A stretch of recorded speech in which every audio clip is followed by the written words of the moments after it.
नमस्कार, आप देख रहे हैं सीएनबीसी आवाज। राहुल गांधी छुट्टी से लौटने के बाद काफी जोश में हैं। पहले संसद में तीखे तेवर वाले भाषण दिए, फिर पैदल केदारनाथ यात्रा और अब किसानों के नाम पर देश भर में दौरा। सब कुछ बड़े ही प्लान्ड तरीके से होता हुआ दिखलाई पड़ रहा है। राहुल मोदी सरकार को anti farmer, anti poor brand करके दिखाने की कोशिश कर रहे हैं। लेकिन क्या राहुल की ये पूरी कसरत खुद उनका और उनकी पार्टी का रिवाइवल कर पाएगी? क्या राहुल गांधी इतने कंसिस्टेंट हैं कि वो इस जोश को बरकरार रख पाएंगे? और सबसे ऊपर कि क्या राहुल गांधी की ये स्ट्रैटेजी देश के ग्रोथ में रोड़ा तो नहीं बन रही है? इन्हीं सवालों का जवाब ढूंढने के लिए आज मेरे साथ हैं मुंबई के कांग्रेस प्रेसिडेंट संजय निरुपम, बीजेपी के प्रवक्ता सुधांशु त्रिवेदी, स्वाभिमानी शेतकरी संगठन के सांसद राजू शेट्टी, राजनीतिक विश्लेषक नीलांजन मुखोपाध्याय और किसान नेता मानवीर तेवतिया। सभी मेहमानों का वक्त निकालने के लिए शुक्रिया। संजय जी, पहला सवाल आपसे पूछूंगा और अपना ओपिनियन देते हुए पूछूंगा। मेरा कहना है कि अपनी पार्टी का और अपने क्रेडिबिलिटी का रिवाइवल करने का हक सबको है, जरूर करें। लेकिन अभी जो ये किसानों के हमदर्द बन करके जो बोगी खड़ा करने की कोशिश कर रहे हैं आपके नेता और आपकी पार्टी, ये देश के एजेंडा के लिए, ग्रोथ के एजेंडा के लिए और किसान के लिए खतरनाक है, उनके हित में नहीं है। आप मेरी राय को तो नहीं मानेंगे, लेकिन ये मेरा कहना है। संजय भाई, ऐसा है, ये कांग्रेस पार्टी को पुनर्जीवित करने से ज्यादा महत्वपूर्ण है किसानों को जीवित रखना। और राहुल गांधी जी जो अभियान चला रहे हैं, उस अभियान के तहत देश भर के किसान एक दुख दर्द में जी रहा है। आत्महत्याओं का दौर तेजी से बढ़ा है।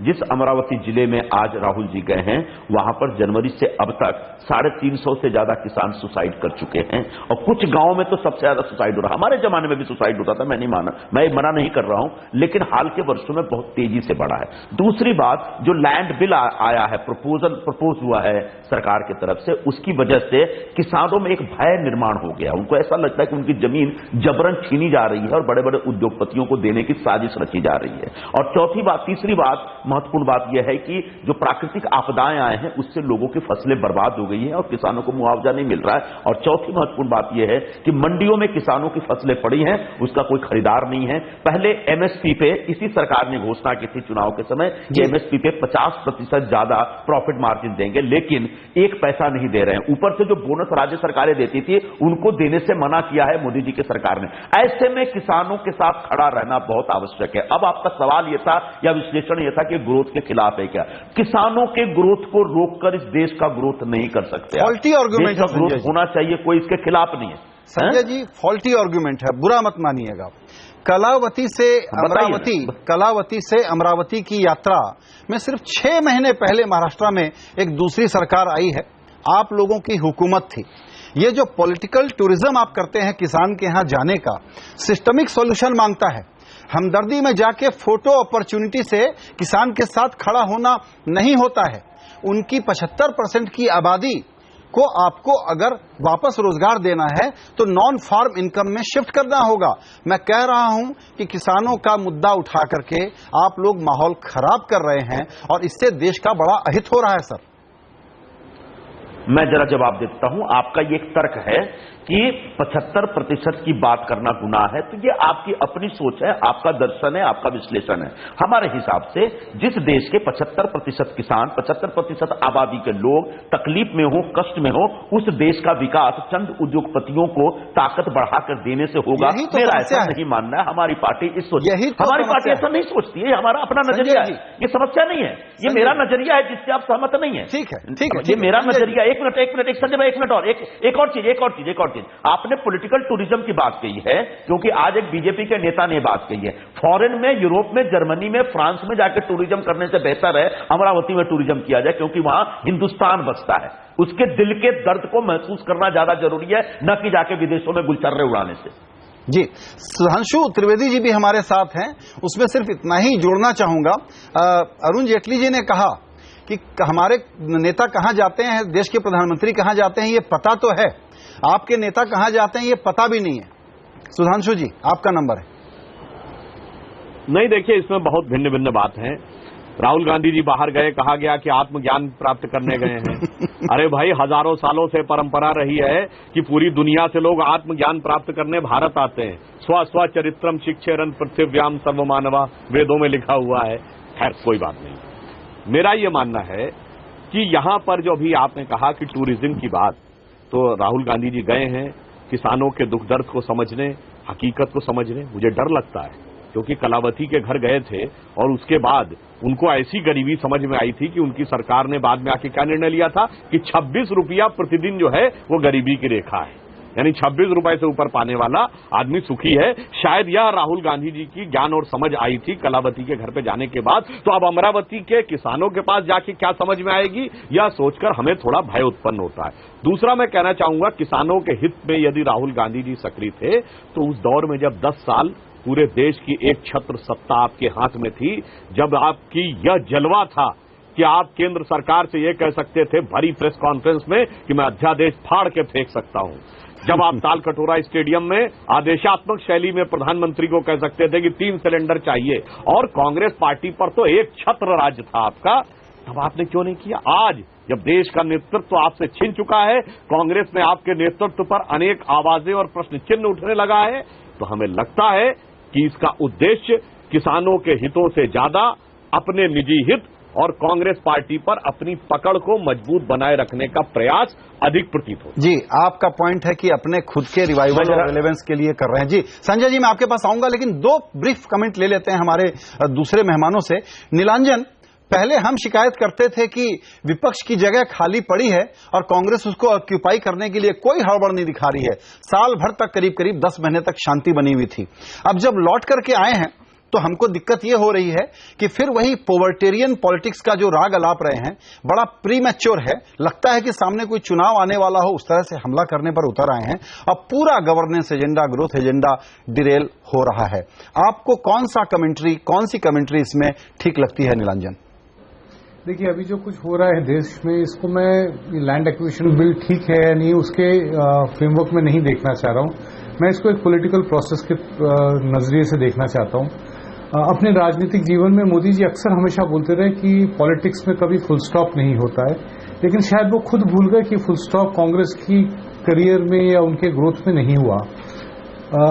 पिछले साल के हार के बाद कांग्रेस की बहुत बड़ी डिफीट हुई थी, लेकिन हमको नहीं मानना चाहिए था कि कांग्रेस का कभी रिवाइवल नहीं हो सकता है। ये सारा का सारा एक प्रोसेस देखना पड़ेगा कि फरवरी में दिल्ली में बीजेपी की इतनी बड़ी हार होती है, उसके बाद अनसीजनल बारिश होती है पूरे नॉर्थ इंडिया में। तो ऑलरेडी क्या है कि एग्रेरियन थोड़ा स्ट्रेस बढ़ गया है पिछले 3-4 महीने से। उसके साथ साथ जो एक यूफोरिया था कि भारतीय जनता पार्टी की सरकार, मोदी जी की सरकार आके चीजों को चुटकी बजाते हुए बदल देगी, वो नहीं हो रहा है। तो उसके साथ क्या हुआ कि ये जो लैंड एक्विजिशन का बिल है, इसमें क्या होता है कि एक इमेज बन जाता है कि आप सरकार आपसे कुछ ले रही है। आपको एक चीज देखना पड़ेगा, यूपीए सरकार तमाम जो भी चीज, पॉलिटिकल टाइमिंग उसकी बहुत परफेक्ट थी। करीब 10 साल के करीब उन्होंने डिले किया लैंड एक्विजिशन को और फाइनली जाके कंसेंसस करके उन्होंने बिल को पास किया। जी, मुझे लगता है स्ट्रैटेजिक कारणों से लैंड एक्विजिशन बिल में अगर अमेंडमेंट लाने की जरूरत थी मोदी जी को, तो उसके लिए राजनीतिक तौर पे समाज को तैयार करने की जरूरत थी, उनकी पार्टी को कन्विंस करने की जरूरत थी। संघ परिवार के अलग अलग हिस्सों से जो आवाजें आई लैंड एक्विजिशन के खिलाफ, उसको लेकर फिर 9 अमेंडमेंट भी हुए लोकसभा में पिछले सेशन में।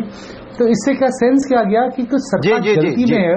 बिल्कुल, ये नेगेटिव सेंस। बिल्कुल। आइए एक राय लेते हैं मानवीर तेवतिया जी से, किसान कैसे सोचते हैं। मानवीर जी, मेरा ये कहना है कि भले ही ये लोग कोई भी राजनीतिक पार्टी हो, कितना भी आंसू बहाए, बेसिकली तो किसान को वोटर और किसान को खिलौना समझते हैं। अचानक माहौल बन गया है कि किसान बड़े डिस्ट्रेस में है, बड़ी बुरी हालत है और उसका फायदा उठाने की कोशिश हो रही है। किसानों का खुद का क्या कहना है? बिल्कुल सही सोच रहे हैं आप। पिछले 30 साल से जो एक किसानों का एक कोर होता था वो बिल्कुल खत्म हो गया। चौधरी चरण सिंह जी के बाद किसान की राजनीति खत्म हो गई और किसान को धीरे धीरे मार दिया गया। अभी कौन सही है, मोदी जी की बात सही है या राहुल गांधी की बात सही है? मोदी जी की बात तो बिल्कुल गलत है। राहुल कम से कम चेक एंड बैलेंस की स्थिति में तो ले आए मोदी जी को।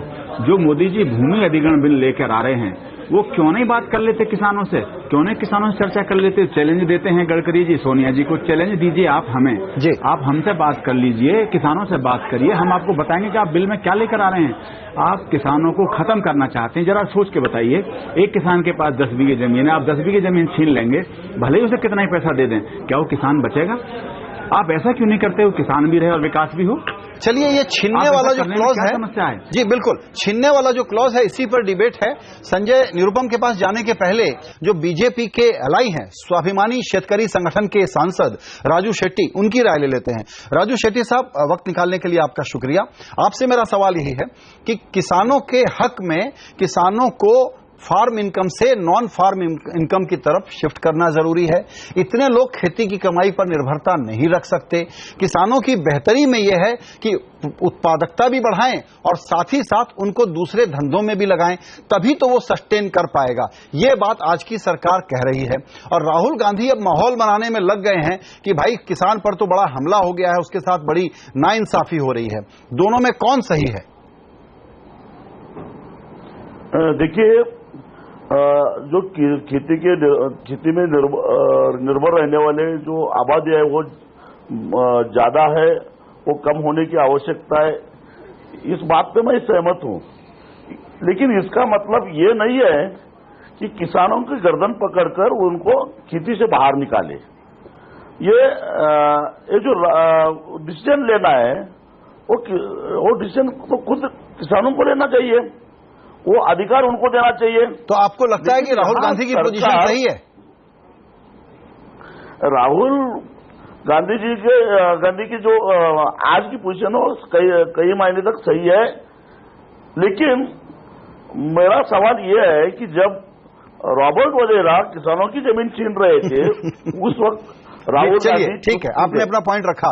सुधांशु जी, जाहिर है कि आपके सहयोगी पार्टी के नेता हैं शेट्टी जी, और इन्होंने एक बात रखी है कि राहुल गांधी इस मुद्दे पर सही हैं। इसका जवाब आप जरूर देना चाहेंगे, लेकिन उसके पहले संजय निरुपम जी ने सारी तकरीरें सुनी और उनका मौका है जवाब देने का। संजय जी, आपसे फिर वही सवाल पूछूंगा कि देखिए, रेटोरिक जो है गलत है, अपोजिशन को पॉलिटिक्स करने के लिए लेजिटिमेट उसका हक है कि करे, लेकिन इससे नुकसान हो रहा है। सर देखिए संजय भाई, इसमें रेटोरिक न ढूंढे, ये इस समय का सबसे ज्वलंत प्रश्न है। किसान भारतीय समाज का एक अभिन्न अंग है और बहुत बड़ा अंग है, उसका बहुत बड़ा योगदान है हमारे जीडीपी में।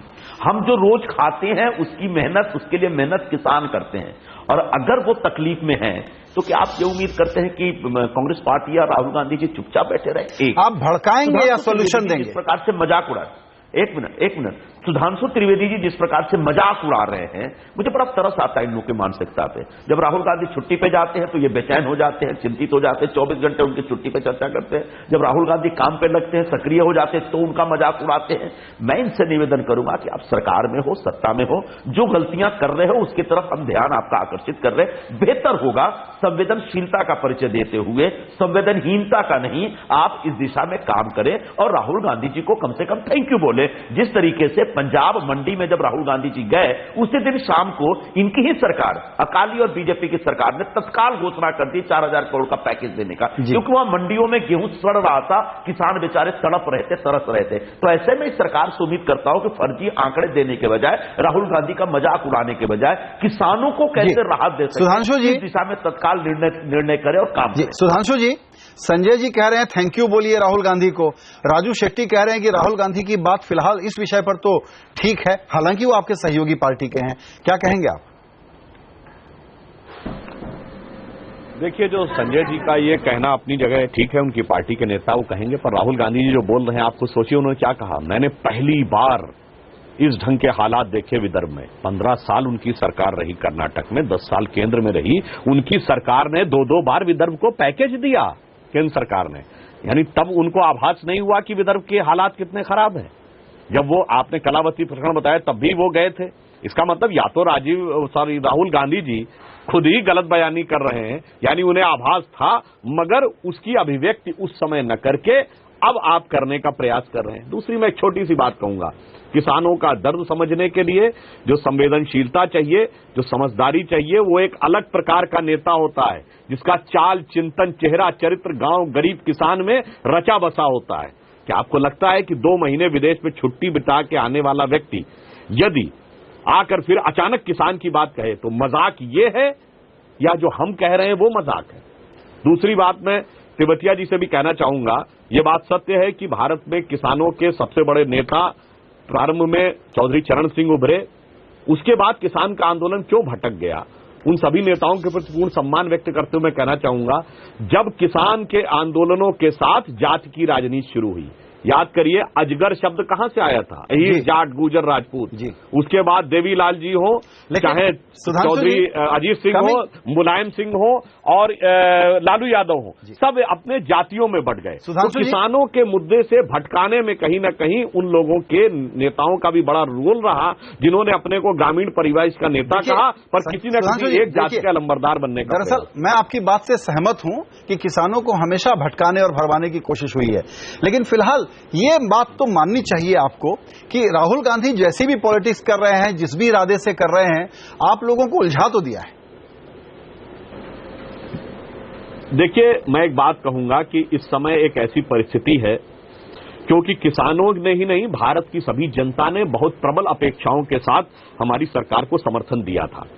कृषि जिसमें एक ऐसा विषय है जो 67 साल से दुर्दशा का शिकार है और उसमें मैं बहुत दोषारोपण नहीं करना चाहता, और उसके में कोई गुणात्मक परिवर्तन 67 हफ्ते से भी कम में हो जाएगा, यह संभव नहीं था। ऊपर से मौसम की मार पड़ गई, तो स्वाभाविक रूप से किसानों के मन में किसी भी प्रकार का क्षोभ उत्पन्न होना स्वाभाविक था।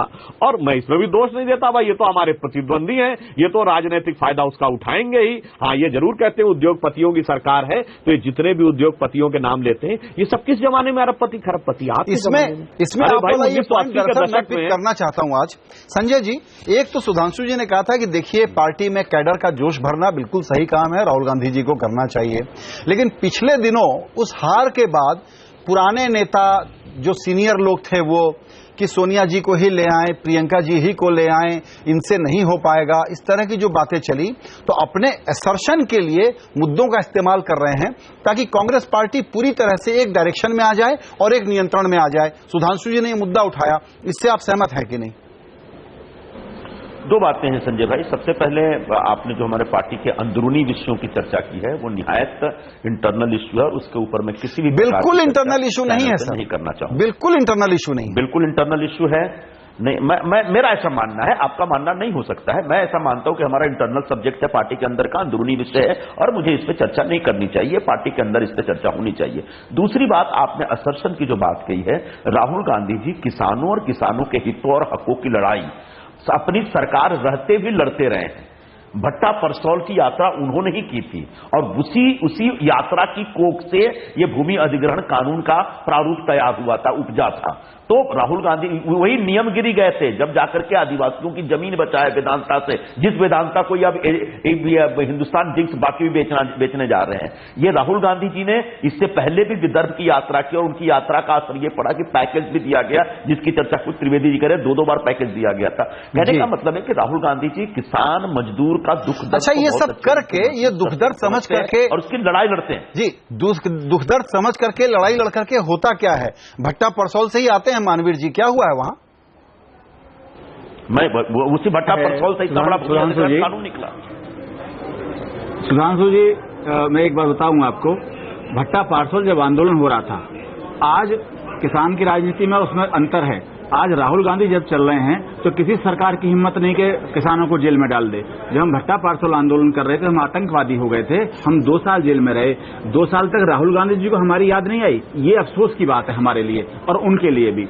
2 साल तक उन्होंने कभी नाम नहीं लिया कि भट्टा परसौल के कुछ लोग, 10 लोग, 20 लोग जेल में हैं, उन्होंने कभी नाम नहीं लिया।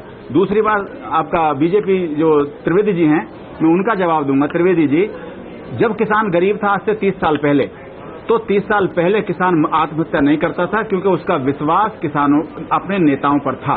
उसके नेता कहते हैं हम तुम्हारे साथ हैं, तो वो मरता नहीं था, आत्महत्या नहीं करता था। लेकिन आज आपके नेता खुलेआम कह रहे हैं हमारा कोई मतलब नहीं, आप जानो आपका काम जाने, भगवान भी आपके साथ नहीं है।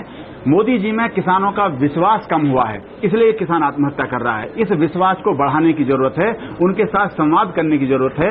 आपके नेता सारे जा रहे हैं लेकिन कोई किसानों से बात नहीं कर रहा, सब अपनी बात कहते हैं और चले आते हैं। राजू शेट्टी जी, निवेदन ये है कि राजू शेट्टी जी, आप कम से कम किसानों से बात करिए। जी, किसानों से बात नहीं कर रहे हैं नेता लोग, खाली अपना अपना टीवी मोमेंट देख रहे हैं, अपना अपना कम्युनिकेशन चमकाने की कोशिश कर रहे हैं। शेट्टी जी, आप भी इनकी राय से सहमत हैं कि किसानों से न बात हो रही है, न कोई स्पेसिफिक मुद्दों में जा रहा है, सिर्फ आंसू बहाए जा रहे हैं या गुस्सा दिखाया जा रहा है? जी, मैं उनके बातों से सहमत हूं, क्योंकि किसानों से कोई भी बात करने की कोशिश नहीं कर रहा है। किसानों के दिल में क्या है, वो क्या चाहता है, क्योंकि वो सही बात कर रहे हैं।